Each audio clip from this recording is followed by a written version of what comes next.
Welcome back to Gaming Grounds. It's your boy Action Jack, and I'm coming back with another action-packed video. Today, we will be talking about PlayStation's State of Play, aka PlayStation's Direct, aka what Nintendo's doing. So, I love PlayStation, I love Sony, I love Microsoft, I love Nintendo. So, you won't find any bias from me, but at the same time, if something great's happening, then you already know everybody's got to follow suit. So, when it all comes down to this, I hope that this event is something great for Sony. I'll be tuning in, and for those of you that want to tune in as well, this takes place on March 25th, 2 p.m. Pacific time, 5 p.m. Eastern time.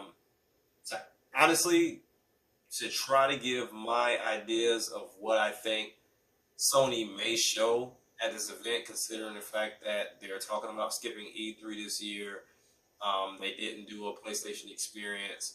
So, when it all comes down to it, I mean, you can tell Sony's gearing up to move away from the PS4 as their main console, not altogether, because we know Sony let their systems linger as the new system is in play. So I think the PlayStation 2 lasted for about 10 years or so.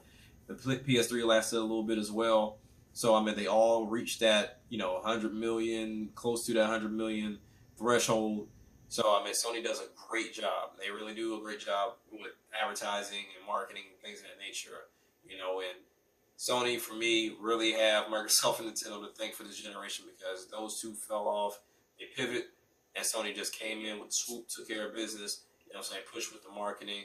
They made sure that they had something for their fans, whether it was from, remakes, remasters, a couple games here and there. We all were looking for that next big move coming from the 7th generation.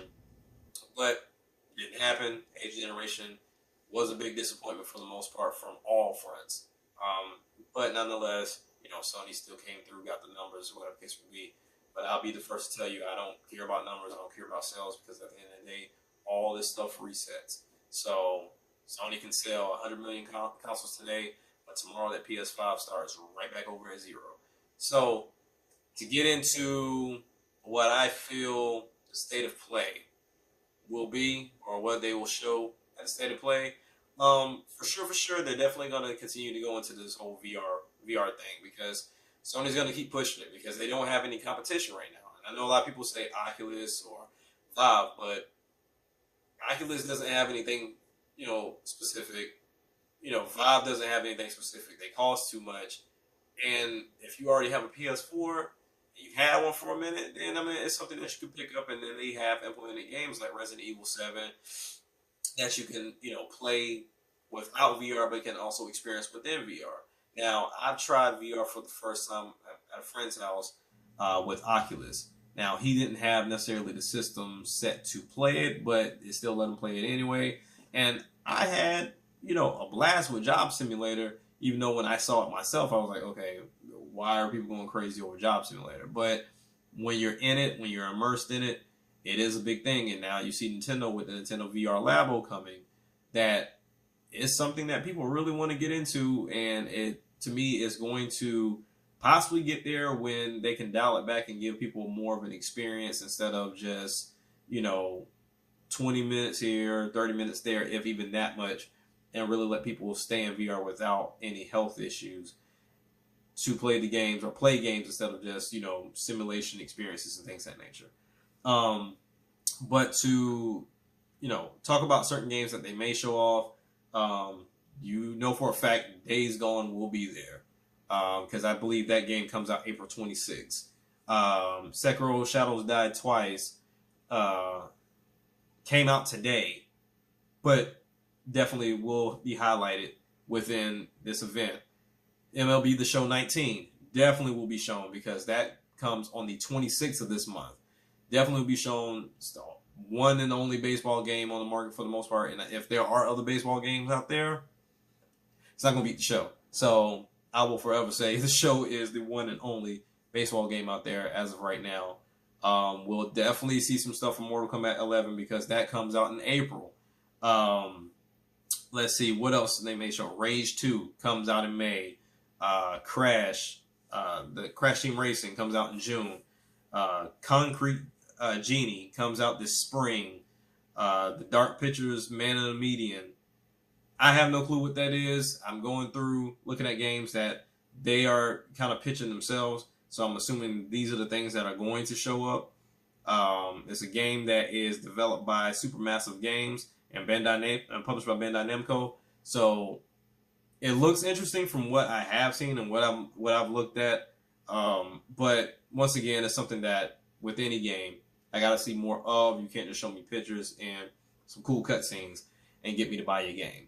$60 go a long way, and I'm not just gonna do that off of a cool cinematic trailer.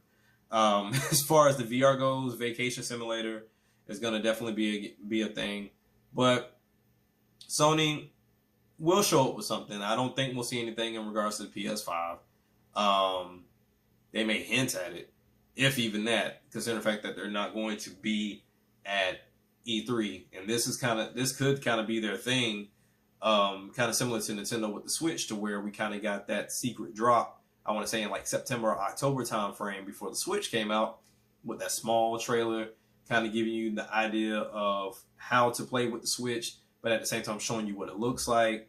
You swapping out the Joy-Con controllers, showing you the Pro Controller, showing you Skyrim, a little bit of Mario Odyssey, even though we didn't know it was Mario Odyssey at the time. Showing you Splatoon 2, to where people thought it was Splatoon 1 just remastered.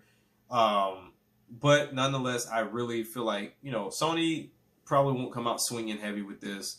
It's just something to keep people on their toes when it comes to Sony. Because with them being in the lead, they went quiet. Really like towards the end of last year, they went quiet. People saw God of War. God of War was a great game. But after God of War, for the most part, we kind of had some bombs here and there. Spider-Man, was a game, but I'm not too into that. I prefer Sunset Overdrive over Spider-Man. So, for me, it wasn't, heavy swinging from Sony. I prefer for Sony to try to experiment a little bit more, but then that's what I go to Nintendo for. So if I want my cinematic, realistic thing, and I want to kind of be on some interactive movie shit, I go to Sony. So I'm looking forward to it. I'm always interested in seeing new games, new experiences. Like I said, if they show anything with PS5, cool. If they don't, cool. If they show something new with PlayStation VR, whether they're talking about a new set that may come with the PS5, maybe integrated, maybe give you different SKUs, that'd be cool too. But I don't expect too much from Sony, considering the fact that, they kind of just dropped this out of nowhere. This will be their first state of play. So let's see if they provide us with something interesting and something worth watching. So once again, it's your boy Action Jack. Thank you once again for watching another video of mine. And I'm always humbled, and I always will continue to show my gratification, my love for you guys giving me support. Once again, this is your man Action Jack. Peace.